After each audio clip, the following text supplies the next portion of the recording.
मत छुए हमर गाल है रे छोड़ा।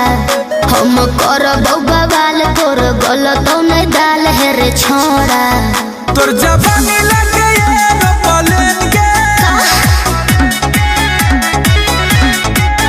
तोर जवानी लगे एरोप्लेन के। बिना तेल के जरै बोला ट्रेन के। अच्छा बिना तेल के जरै बोला ट्रेन के। कमी करे त जवानिया सकेन के। बिना तेल के जरै बोला ट्रेन के। अरे जान बिना तेल के जरै बोला ट्रेन के।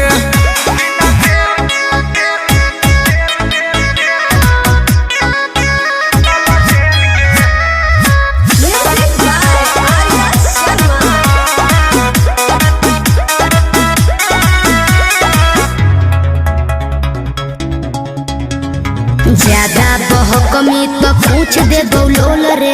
बोलिया पे अपन छोड़ा करे कंट्रोल रे। दिल में देबे के तोर भेगे लवेज के। तो काहे करो ही तो एते बड़ा हेज के। तोरा देखला पहिलो है बरेन के।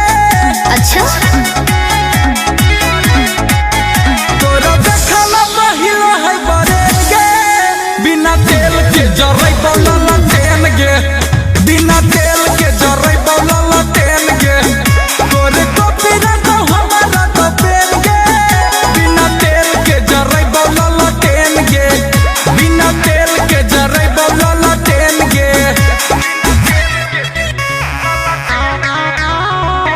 दोस्तों आज मैं आपको भारत की सबसे बड़ी गेमिंग प्लेटफॉर्म विंजो के बारे में बताऊंगा, जहां पर आप डेली गेम्स जैसे लूडो, क्रिकेट, कॉल ब्रेक, पूल खेलकर जीत सकते हो बहुत सारा कैश प्राइज। इधर फ्री और पेड दोनों तरीके के गेम खेल सकते हो। क्रिकेट, फुटबॉल देखने वाले यहां पर अपनी फैंटेसी टीम बना के भी जीत सकते हैं और अपना सारा जीता हुआ कैश प्राइज इंस्टेंटली विड्रॉ कर सकते हो पेटीएम, यूपीआई एंड बैंक में। इधर विंजो स्टोर भी है जहाँ तुमको मिलेगा free fire diamonds discounted price पर और बिगेस्ट ब्रांड लाइक मिंत्रा, हॉटस्टार, डोमिनोज etc के डिस्काउंट कूपन शो। पैसा जीतो भी और पैसा बचाओ भी। और यहाँ पे रोज स्पिनर घुमाने पर आईफोन 13 जीत सकते हो। तो जाइए, लिंक डिस्क्रिप्शन में है, जाकर डाउनलोड करो विंजो ऐप और मेरे तरफ से 50 का बोनस।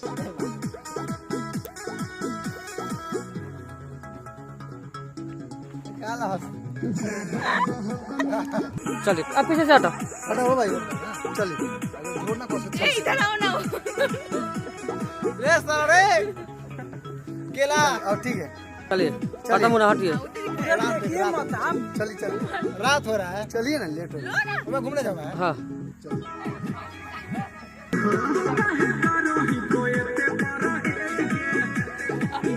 अरे यार